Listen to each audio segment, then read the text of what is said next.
Hello बच्चों, चलिए प्रश्न को देखते हैं। अंततः ट्रिप्नोसोमा आक्रमण करता है। इस प्रश्न में हमें ये बताना है कि ट्रिप्नोसोमा किसमें आक्रमण करता है, कौन से अंग में। पहला है मस्तिष्क में, दूसरा है रुधिर में, तीसरा है यकृत में, चौथा है सेरेब्रोस्पाइनल द्रव में। तो आइए सबसे पहले इस प्रश्न में जो है मुख्य अवधारणा को देखते हैं। बात करें इस प्रश्न में मुख्य अवधारणा की, तो मुख्य अवधारणा हो जाएगा ट्रिप्नोसोमा। ट्रिप्नोसोमा ट्रिप्नोसोमा क्या होते हैं? यह जो है एक परजीवी होते हैं। क्या होते हैं? एक परजीवी होते हैं, यानी कि दूसरे के शरीर में रहेंगे, उनका पोषण लेंगे और बीमारियां भी करते हैं। और जो बीमारी करते हैं उस बीमारी का नाम है स्लीपिंग सिकनेस। इस बीमारी में क्या होता है और कैसे होता है देखते हैं। यह जो बीमारी होती है वह होती है मक्खियों के काटने से। किसके काटने से होती है?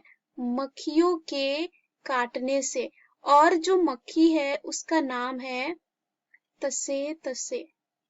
मक्खी का नाम जो होता है तसे होता है।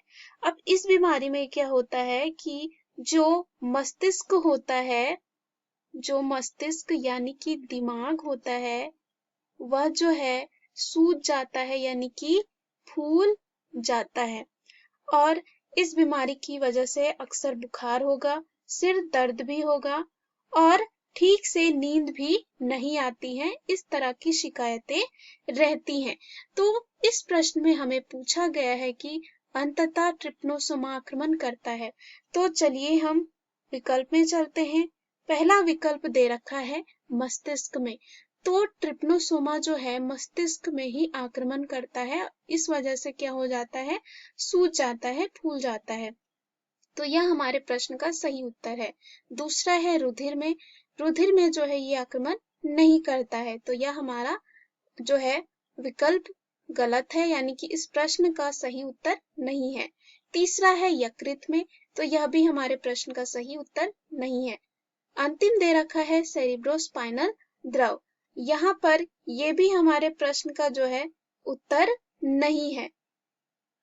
अगर बात करें सेरेब्रोस्पाइनल द्रव की, तो ये क्या होते हैं? स्पष्ट रंगहीन होते हैं और शरीर द्रव के उत्तक के भीतर पाए जाते हैं।